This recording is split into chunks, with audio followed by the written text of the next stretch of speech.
말씀 보겠습니다. 하나님 말씀은 신약성경 빌립보서 2장 1절에서 5절까지 제가 봉독해 드리겠습니다. 빌립보서 2장 1절에서 5절입니다.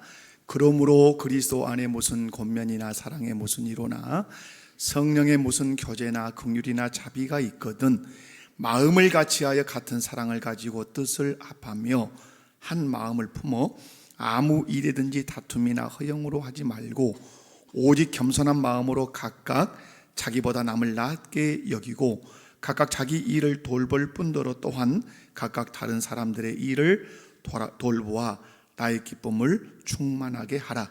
너희 안에 이 마음을 품으라. 곧 그리스도 예수의 마음이니. 아멘. 할렐루야.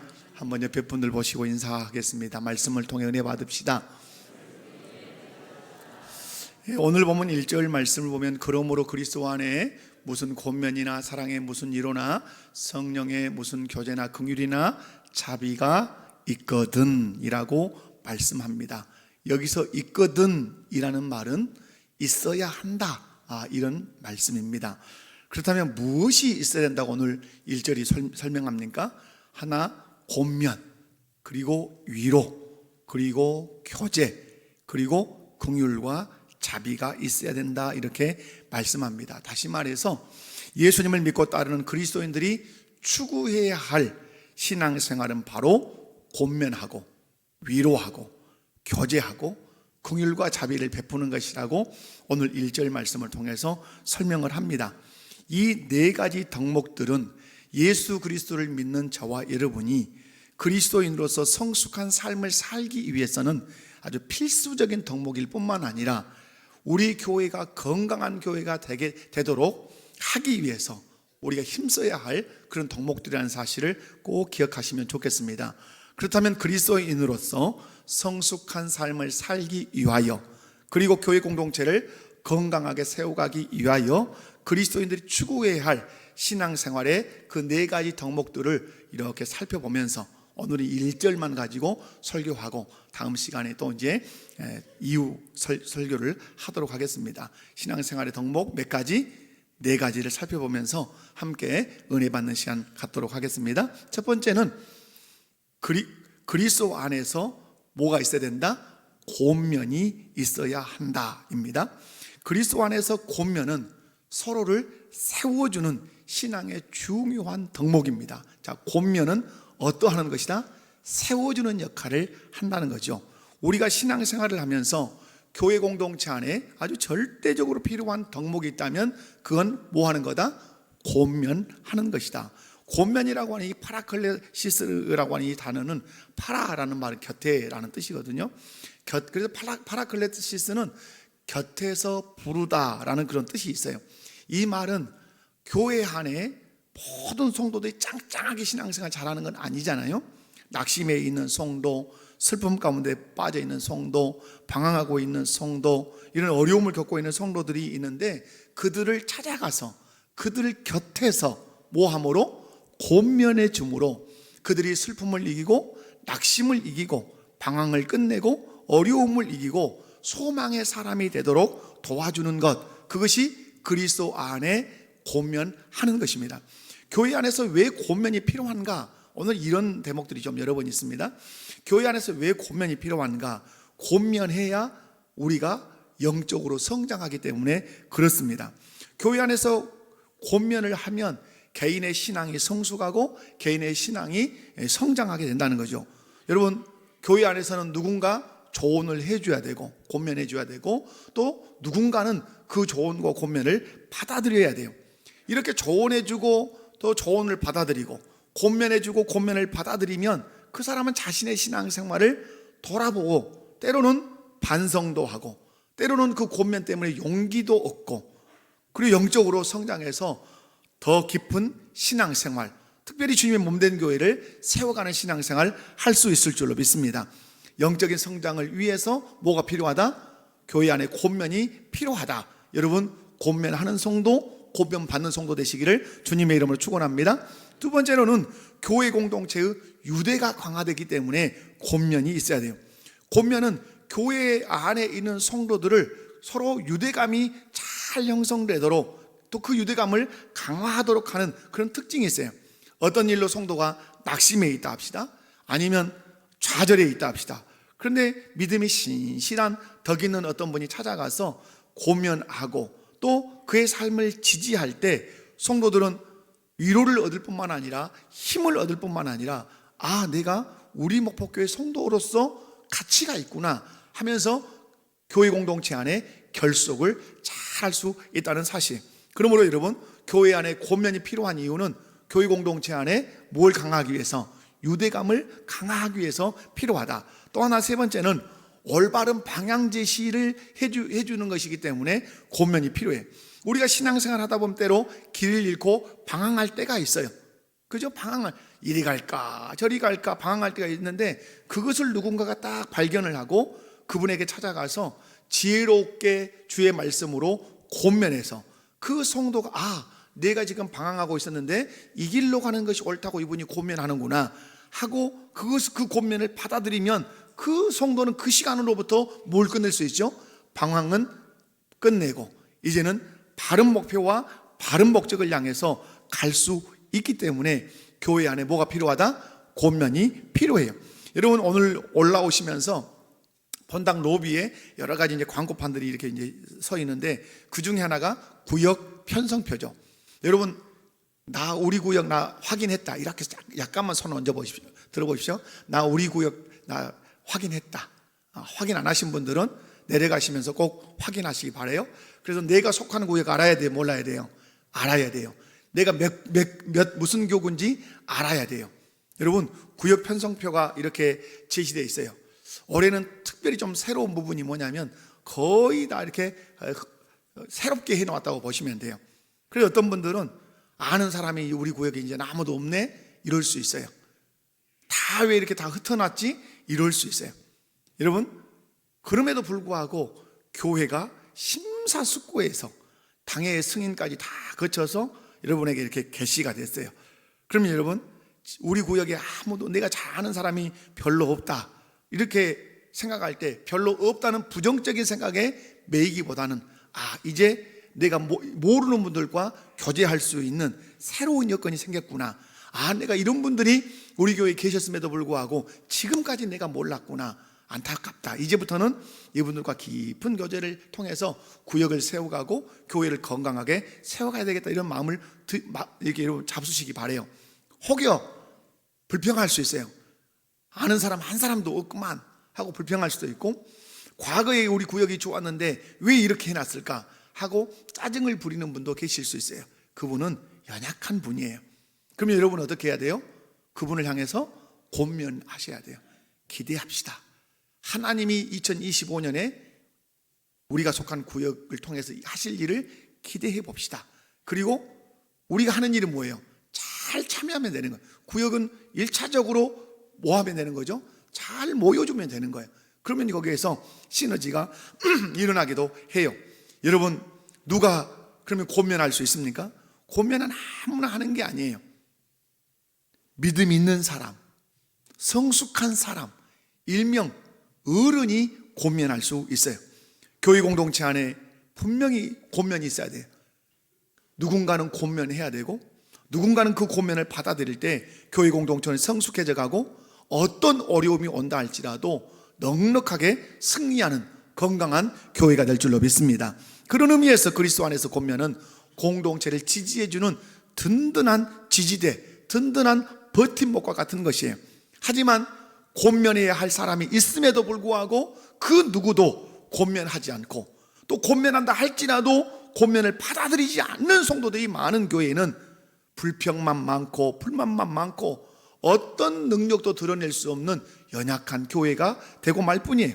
사랑하는 우리 목포교회 모든 성도 여러분, 여러분 곁에 낙심한 성도가 있습니까? 불평하고 불만이 많은 성도가 있습니까? 아니면 슬픔 가운데 깊이 빠져있는 성도가 있습니까? 예배에 등한히 하는 성도가 있습니까? 그렇다면 여러분 마음을 딱 닫아보십시오. 찾아가야 되겠다. 그들의 이야기도 듣고 사정도 듣고 그리고 내가 기도도 해주고 내가 아는 한 말씀으로 잘 권면해서 그를 세워야 되겠다. 이런 마음 먹고 여러분 권면하는 사람이 되시기를 주님의 이름으로 축원합니다. 만약 성도에게 찾아가기가 어렵다면 여러분 손에 늘 5장 7부로 붙어있는 것이 있습니다. 그게 뭡니까? 핸드폰이에요. 여러분 요즘 핸드폰에는 이모티콘도 얼마나 예쁜 것들이 많은지 몰라요. 또 재밌는 것들도 많아요. 분명한 것은 내가 찾아가기가 어렵다면 문자, 마음의 사랑의 마음을 마음에 담아서 요즘 힘드십니까? 요즘 많이 어려우신가 보네요. 제가 기도하고 있습니다 하면서 성경 구절 한 구절이라도 딱 써서 이렇게 보내주면 여러분 그것이 그에게는 권면이 될 줄로 믿습니다. 그래서 그 권면을 받을 때 그가 힘을 얻을 수 있고 방황을 끝낼 수 있어요. 우리 복회 모든 성도님들은 권면도 하고 권면도 받아들일 줄 아는 건강한 성도 다 되시기를 주님의 이름으로 축원합니다. 권면도 하고 권면도 받아들이는 교회가 된다면 우리 교회는 건강한 교회로 하나님께 영광을 돌리는 공동체 될 줄로 믿습니다. 옆에 분들 한번 바라보시면서 너무 근엄하게 너무 지금 진지하게 보지 마시고 웃으시면서 권면도 하고 권면도 받아들입시다. 아멘이십니까? 그 성도 건강한 성도, 그 교회 건강한 교회인 줄로 믿습니다. 두 번째는 사랑의 1호가 있어야 합니다. 교회 공동체 안에 반드시 있어야 하고 우리 그리스도인들이 추구해야 할 신앙의 중요한 덕목 무엇이다? 사랑의 1호라고 하는 것이에요. 여러분 그렇다면 사랑의 1호를 하기 위해서 우리에게 필요한 어떤 스킬, 어떤 그 기술들이 있어요. 사랑의 1호를 하기 위해서 그냥 1호 되지 않아요. 조금 우리가 배워야 될 것이 있어요. 제일 먼저는 여러분 공감할 줄 알아야 돼요. 뭐 할 줄 알아야 돼요? 공감. 지금 현대 아이들이 아주 떨어지는 게 공감 능력이에요. 공감 능력이라는 것은 분위기 파악을 못한다 이 말이에요. 슬픈 장소에 가면 함께 슬퍼해야 되고 기쁜 장소에 가면 기쁜 사람들이 모이면 함께 기뻐해야 되고 진지해야 되는 대목에서는 진지해야 돼요. 그게 공감하는 거예요. 슬픔 가운데 있는 사람에게는 함께 슬퍼할 수 있는 공감. 여러분 그러려면 상대방의 감정을 잘 이해하고 그들의 고통을 진심으로 받아들일 줄 아는 그것이 공감이. 여러분 훌륭한 인간관계는 공감 능력만 뛰어나도 돼요. 여러분 아셨지요? 어떤 능력? 공감하는 능력이에요. 뿐만 아니라 여러분 오늘 사랑으로 이루어가려면 경청을 잘해야 돼요. 경청은 뭐예요? 잘 듣는 것이에요. 적극적으로 듣고 상대방이 자신의 마음을 잘 표현할 수 있도록 공간도 제공하고 또 상황도 만들어주는 거예요. 여러분 경청에서는 자세가 아주 중요해요. 누군가가 와서 누군가를 내가 찾아갔어요. 그 사람의 고민과 슬픔과 방황의 얘기를 내가 듣고 싶어요. 그런데 소파에 앉아서 이렇게 들으면 그건 경청의 태도가 아니에요. 상담학에서 경청의 태도는 의자를 등에 확 끌어다 붙이고 그 의자를 또 탁자로 끌고 가서 내가 탁자 앞으로 가서 탁 앞으로 붙는 거예요. 상대방을 더 가까이. 그리고 어디를 응시하는 거예요? 그 사람의 눈을 계속해서 응시하고 그 사람이 어떤 말을 할 때 고개를 끄덕이고 그리고 슬픈 얘기를 할 때는 슬펐겠군요. 기쁜 얘기를 할 때는 와 저도 그 얘기를 들으니 기쁘네요. 공감하면 이 사람이 뭘 열죠? 마음의 문을 활짝 열 수 있어요. 그래서 여러분 적극적으로 경청하셔야 돼요. 그리고 지지해 줘야 돼요. 어려운 상황에서도 내가 함께 당신과 있겠다. 내가 기도해 주겠다. 당신 지금까지 잘해왔다. 앞으로 더 잘할 것이다. 라고 하는 뭐가 필요하다? 지지가 필요해. 지지가. 그리고 따뜻한 표현을 막 해줘야 돼요. 진심으로 손을 잡고 기도해 주고 그리고 따뜻한 말로 위로해 주고 그리고 함께 식사하고 또 교제하는 이런 표현들이 있을 때 그 사람이 뭘 받는 거죠? 위로를 받는 것이에요. 여러분 정말 교회 안에 필요한 게 뭡니까? 사랑의 위로예요. 아멘이십니까? 교회 안에 필요한 덕목이 뭐라고요? 사랑으로 위로하는 것이에요. 사랑하는 성도 여러분, 사랑으로 위로할 때 얻는 유익들이 많이 있어요. 먼저는 사랑으로 그 사람이 나를 위로하면 그 사람과 내가 친해져요. 친밀한 관계를 유지한다 이 말이에요. 사랑으로 위로할 때 그 어려운 시기, 어려운 환경, 어려운 상황을 그 사랑으로 위로해 주는 것 때문에 내가 이겨갈 수 있어요. 그게 사랑의 위로의 큰 힘이에요. 뿐만 아니라 사랑으로 위로할 때 예수님의 사랑을 깊이 있게 체험할 수 있어요. 그러므로 사랑의 위로는 단순한 말이나 행동 이상의 의미가 있다는 사실을 꼭 기억하셔야 돼요. 사랑의 위로를 하면 그 사람 마음 안에 파도가 치고 폭풍우가 몰아치던 것이 내가 따뜻한 말과 공감과 경청과 지지를 통해서 그 풍랑이 막 잔잔할, 그 사람의 마음속에 분노가 하늘을 찌를 듯 하지만 내가 사랑으로 그를 위로하면 그 분노가 다 사그라져서 잠잠할 수 있어요. 그래서 마음에 평안을 가져다주는 유익도 있어요.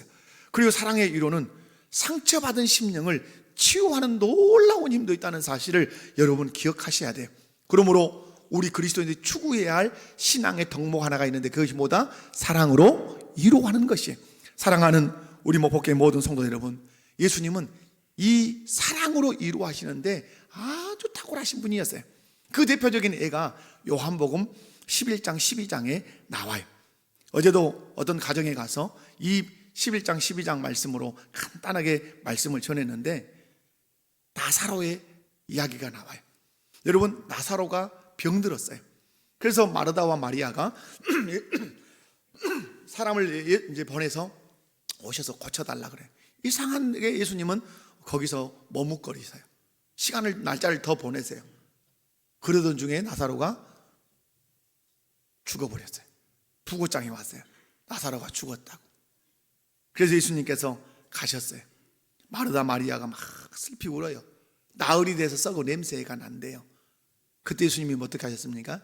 에이, 믿음 없는 것들아, 이렇게 하지 않으셨어요.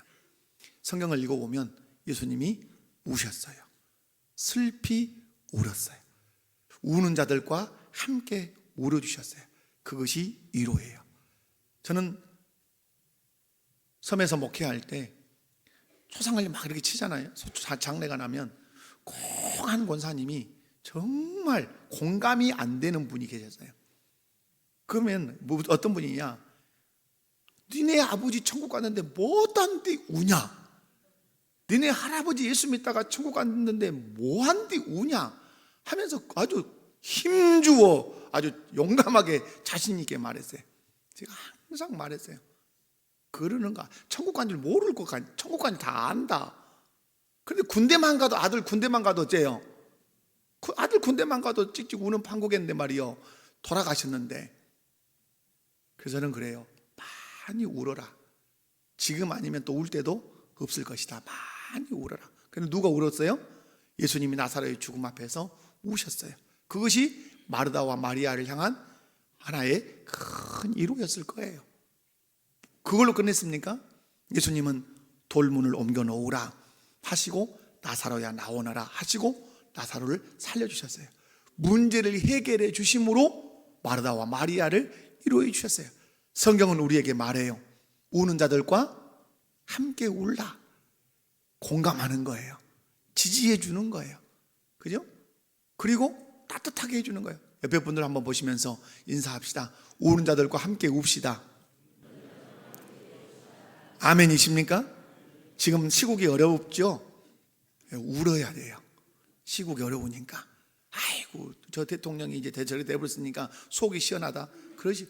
우리 한 국가 공동체예요. 울어야 돼요. 슬피. 하나님께서 교회 공동체 안에, 그리고 우리 그리스도인들이 사랑으로 서로 위로하는 신앙생활 하시기를 원한다는 사실을 기억하시고 사랑으로 서로 위로하는 신앙생활 하시기 바랍니다. 분명한 것은 사랑으로 위로하는 것은 우리 그리스도인들의 의무고 우리 그리스도인들이 추구해야 할 중요한 신앙의 덕목이라는 사실을 꼭 기억하시기 바랍니다.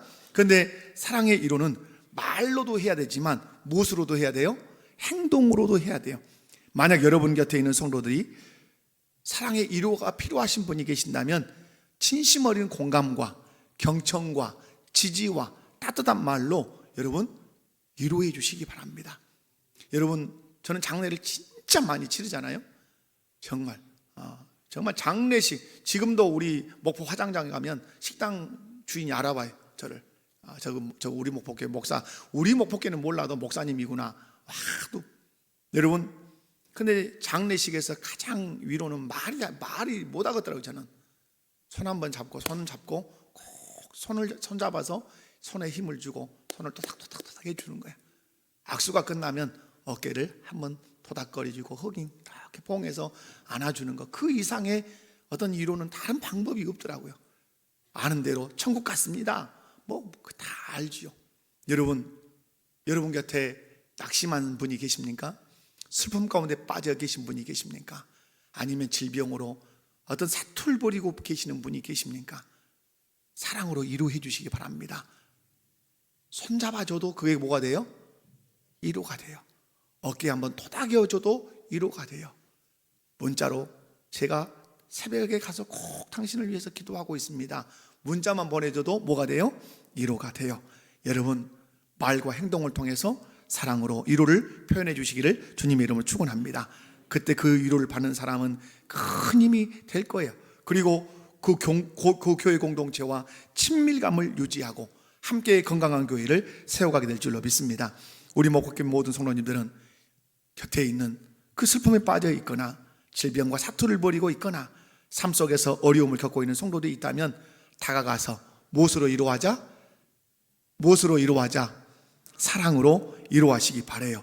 할 수 있다면 기도도 해주시고 물질로 섬겨도 주시고 몸으로 봉사도 해주셔서 함께 위로하고 위로받아서 건강한 관계, 건강한 교회 이루어 가시기를 주님의 이름으로 축원합니다. 세 번째로는 성령의 교제가 있어야 된다고 말씀합니다. 성령의 교제는 예수 그리스도를 믿는 그리스도인들이라면 반드시 추구해야 될 신앙의 덕목이에요. 여러분, 여기서 성령의 교제라는 말은 성령과 교제하는 것이에요. 먼저 그러니까 가장 우선된 건 뭐죠? 누구와 교제한다? 성령과 깊은 교제를 가져야 된다는 의미가 여기 깔려 있어요. 성도들이 기도로 성령과 교제해야 될 줄로 믿습니다. 성도들이 말씀에 묵상하고 순종함으로 성령과 교제해야 될 줄로 믿습니다. 찬양을 통해서 성령과 교제해야 될 줄로 믿습니다. 예배를 통해서 성령과 교제를 해야 될 줄로 믿습니다. 이렇게 기도, 말씀 묵상, 말씀 순종, 찬양, 예배, 봉사 이런 것을 통해서 성령과 깊은 교제를 나누면 우리의 삶에 뭐가 맺히죠? 성령의 열매가 맺혀요. 갈라디아서 5장에서는 성령의 열매를 몇 가지로 소개합니까? 9가지. 갈라디아서 5장 22절에서 23절을 함께 읽습니다. 시작.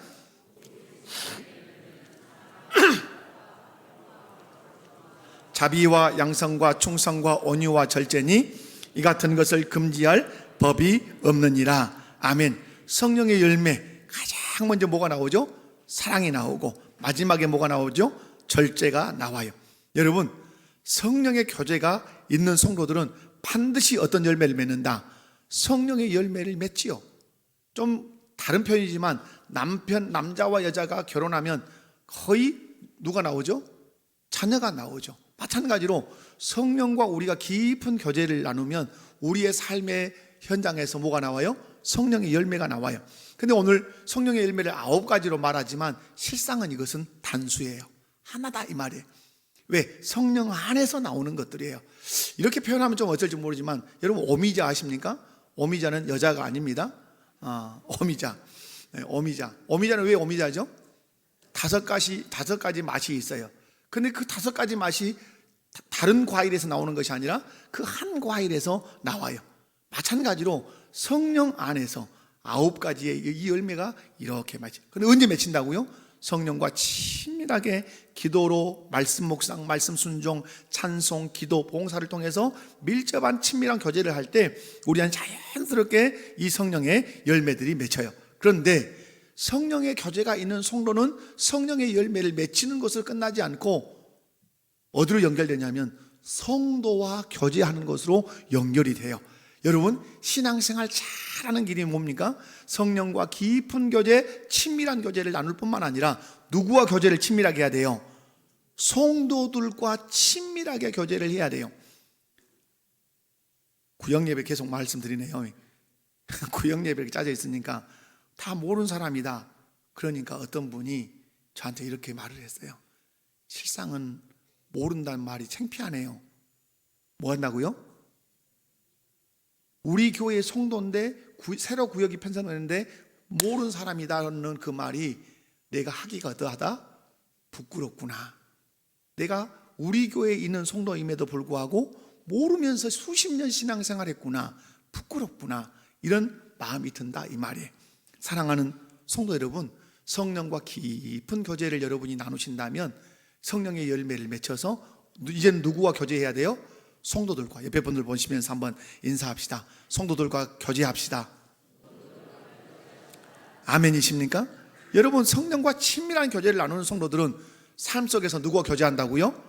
성도들과 친밀한 교제를 나눠요. 이것이 누구와 하시는 역사예요?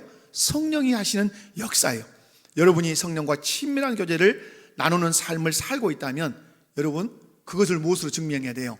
성도들과 친밀한 교제를 하는 것으로 증명해. 성도들과 친밀한 교제를 함으로 나는 누구와 지금 교제하고 있다?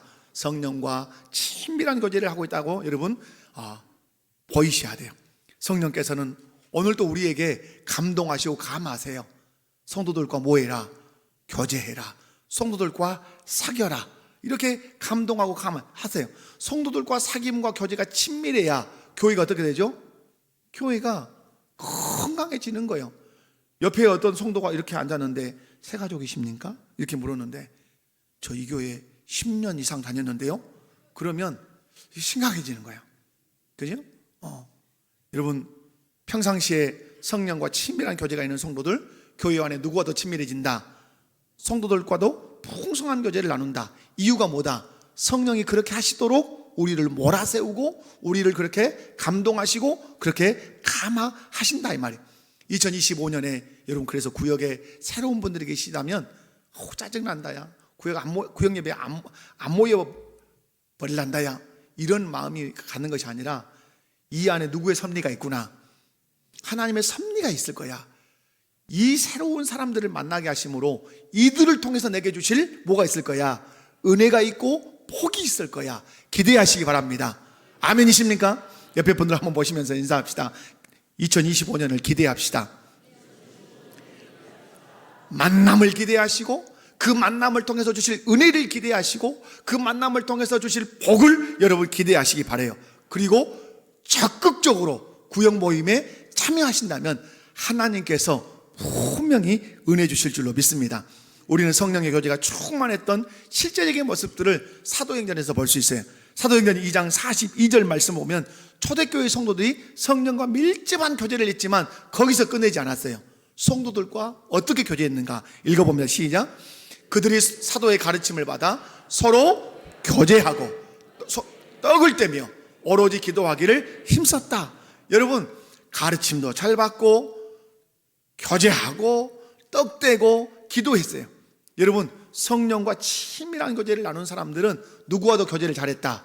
성도들과도 교제를 잘했다 이 말이에요. 우리 목포교회 모든 성도들은 저는 부탁합니다. 결코 혼자 신앙생활 하지 않기 바랍니다. 성경책 가방 메고 혼자 교회에 왔다가 혼자 교회에서 나가 그 일을 10년 하고 그 신앙생활을 20년에 미안하지만 짠한 성도요, 미안하지만 불쌍한 성도요, 이렇게 많이 모여있는 성도들과 앉아서 차 한잔 나누지 못하고 모여서 구역예배에서 오늘 들은 말씀을 통해서 은혜 받은 것 나누지 못한다면 불쌍한 성도 아니고 어떤 성도겠습니까? 여러분, 성도들과 친밀한 교제 나누시기 바랍니다. 친밀한 성도들과 교제를 나누면 성령께서 주시는 유익이 있는데 성도가 하나 돼요. 교제하면 누가 하나 된다고요? 우리 성도들끼리 하나 된다 이 말이에요. 뿐만 아니라 성도들 개개인 속에 생명력이 주어져요. 성령의 역사는 끄는 역사가 아니에요. 성령은 죽이는 역사가 아니에요. 성령이 계시는 곳에는 살아나는 역사가 일어날 줄로 믿습니다. 성령이 역사하면 말씀을 알아들어요. 성령이 역사하면 관계가 새로워져요. 성령이 역사하면 내 마음에 소망이 생겨요. 성령이 역사하면 해보아야 되겠다고 하는 마음가짐이 생겨난다 이 말이에요. 그래서 성령과 교제하고 성도들과 교제하면 우리 개개인 속에 생명력이 막 일어난다 이 말이에요. 봉사하고 싶고 전도하고 싶고 기도하고 싶고 예배드리고 싶고. 여러분, 저는 우리 일부 예배 때 그런 말씀을 드렸지만 청년 때 어떻게 그 은혜를 많이 받았는지 몰라요. 청년 때 뭐 부르심도 받았지만 토요일이 되면 밤이 너무 길어. 토요일이 되면 왜 길까요? 교회 가고 싶어. 어서 주일 돼서 사랑하는 우리 청년들 만나서 예배 드리고 아이들 가르치고 봉사하고 말씀의 교제를 나누고 싶어. 그게 막 밤이 길어지는 거예요. 그 주일이 되면 막 쏜살같이 주일학교 교사 하지요. 그리고 성가대 하지요. 그리고 또 11시에 12시에 예배 끝나면 또 성경 공부, 짬내 청년들 성경 공부하지요. 밥 먹죠. 오후 2시에 중고등부 예배 드리죠. 그리고 저녁 예배 드리죠. 저녁 예배가 끝나면 집으로 가야 되는데 가기가 싫어. 이유가 뭐죠? 교제가 너무 좋은 거예요. 목사님을 통해서 받은 말씀을 나눌 것이 너무 많고, 한 주간 동안 성경을 읽고 큐티하는 것에서 나눌 것이 너무 많은 거예요. 그때가 신앙이 불이 붙었을 때예요. 여러분은 어떠십니까? 교회에 와서 사람 만나고 싶으십니까? 교회에 와서 교제하고 싶으십니까? 어서 우리 구역 식구들 모여서 차 한잔 나누면서 어떻게 살았냐고 안부 묻고 싶으십니까?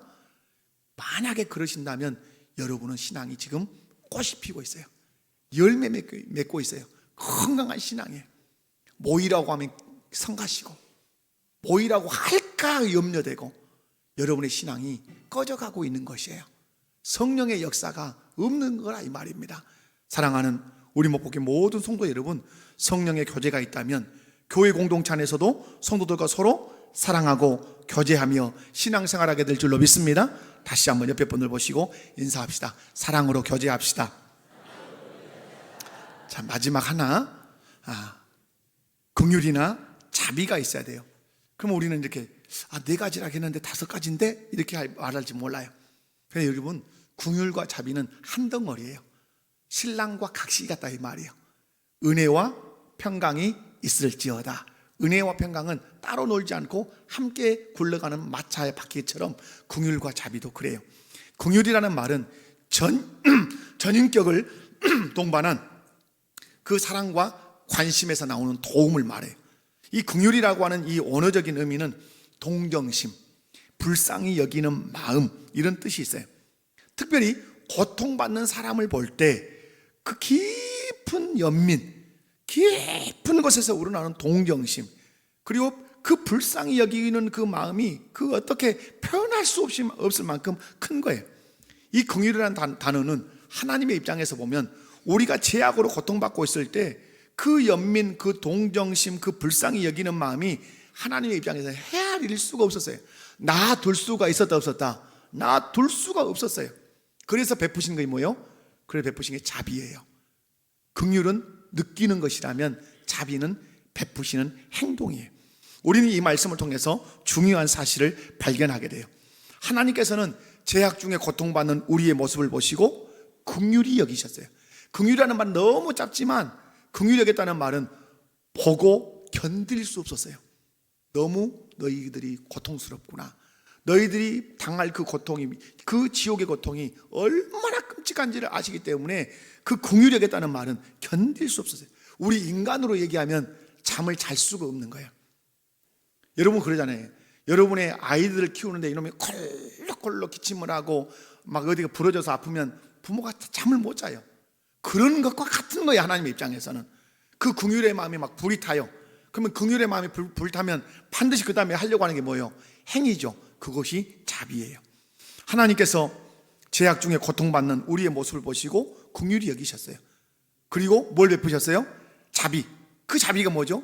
예수님을 십자가의 대속물로 못 박혀 죽게 하심으로 우리를 구원하셨어요. 그것이 우리를 향한 하나님의 자비예요. 하나님 아버지께서 긍휼과 자비를 우리에게 베풀어 주심으로 우리가 구원을 받은 줄로 믿습니다. 구원받은 사람들은 그러므로 반드시 예수 믿지 않은 사람들을 긍휼히 여기게 돼 있어요. 그리고 그들에게 자비를 베풀게 돼 있어요. 그럼 여러분 한번, 여러분이 제가 예수 안 믿는 사람이에요?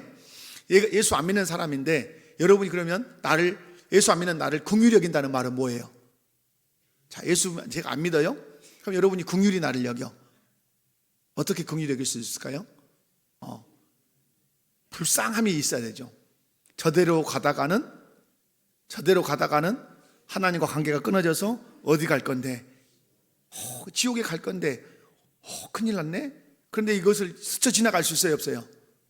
스쳐 지나갈 수 있어요, 없어요? 없어요. 잠을 못 자는 것처럼 스쳐 지나갈 수 없어요. 그래서 하는 행동, 자비. 그러면 여러분이 저한테 자비를 베풀어야 되죠. 어떻게 자비를 베푸실래요? 예수 그리스도를 믿으라고, 당신의 죄를 위해서 예수님이 십자가에 죽었다고, 당신을 의롭게 하시기 위해서 다시 한번 3일 만에 부활하셨다고, 그 예수만 믿기만 하면 죄 용서함 받고 영생 얻어 하나님의 자녀가 돼서 지옥이 아닌 천국을 유업으로 받아서 오늘 죽어도 어디 간다고? 천국 간다고 복음을 전하는 것, 그것이 무엇이다? 그것이 자비예요. 그러므로 긍휼이 여겨지면 반드시 그 긍휼은 무엇을 행하게 된다? 자비를 베풀게 돼요. 그 예가 누가복음 10장에 나와요. 누가복음 10장을 읽어보면 아주 유명한 비유가 있어요. 선한 사마리아인의 비유예요. 어떤 사람이 예루살렘에서 여리고로 가고 있었어요. 가다 보니까 끙끙 앓아 겁한 죽은 사람 하나를 만났어요. 강도 만났어요. 강도가 어찌 뒤지게 두드려 패고 그리고 막 난도질을 했는지 이 사람이 용신을 못하는 거예요. 그래서 이 사람이 봤어요. 누구를 봤어요? 강도 만나 겁한 죽은 사람을 봤어요. 근데 이 사람이 보기 전에 두 사람이 이 사람을 봤어요. 한 사람은 제사장이고 한 사람은 레인이었어요. 보고 지나갔어요. 근데 이 사마리아 사람이 봤어요. 근데 그 다음에 나오는 단어가 보고 불쌍히 여겨, 이렇게 돼 있어요. 보고 불쌍히 여겼다는 말은 긍휼히 여겼다, 이 말이에요. 긍휼히 여기니까 이 사람이 지나갈 수 있어요, 없어요? 그냥 못 지나가요. 그래서 이 사람이 이제 뭘 베풀어야 되죠? 자비를 베풀어요. 상처에 포도주와 기름을 붓기 시작해요. 그리고 상처를 싸매요.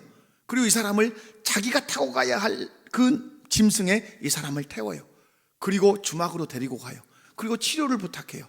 그리고 자기는 길을 떠나면서 돈이 어느 정도 들어도 괜찮으니까 꼭 치료해달라, 돌아와서 내가 또 치료비를 주겠다, 이렇게 얘기해요. 불쌍히 여기더니 치료해줘요. 긍휼히 여기더니 뭘 베풀어요?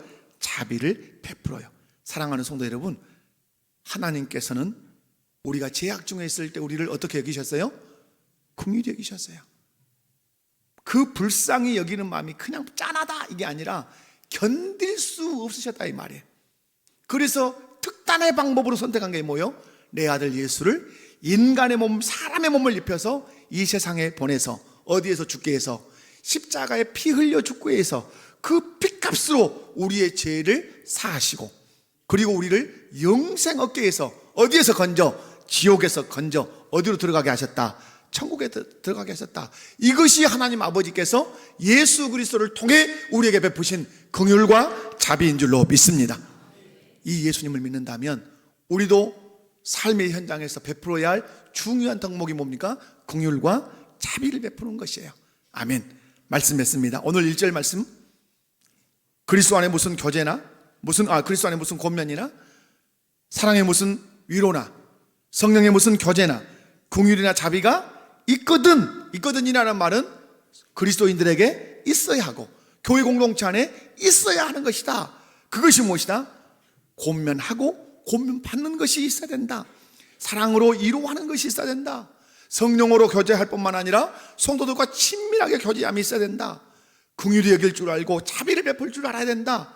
이것이 교회 공동체를 건강하게 할 뿐만 아니라 교회 공동체를 하나님의 나라가 되게 하는 덕목이라고 하는 사실을 여러분 기억하시고, 이 덕목들을 실천할 때 마태복음 5장에서 말씀하는 소금과 빛이 될 줄로 믿습니다. 그 교회가 천국의 맛을 보게 하는 교회, 천국 가면 이런 곳이겠구나 하는 그 느낌, 그 맛을 알게 하는 교회인 줄로 믿습니다. 이 네 가지 덕목을 마음에 깊이 새기고, 내가 추구해야 할 신앙은 이거야, 우리 교회가 달려가야 할 신앙은 이거야, 이렇게 생각하시면서 이 덕목들을 잘 지켜내서 하나님께 영광을 돌리고 교회 공동체를 건강하게 세워가는 우리 목포교회 모든 성도들 되시기를 주님의 이름으로 축원합니다. 다 같이 자리에서 일어나십시다.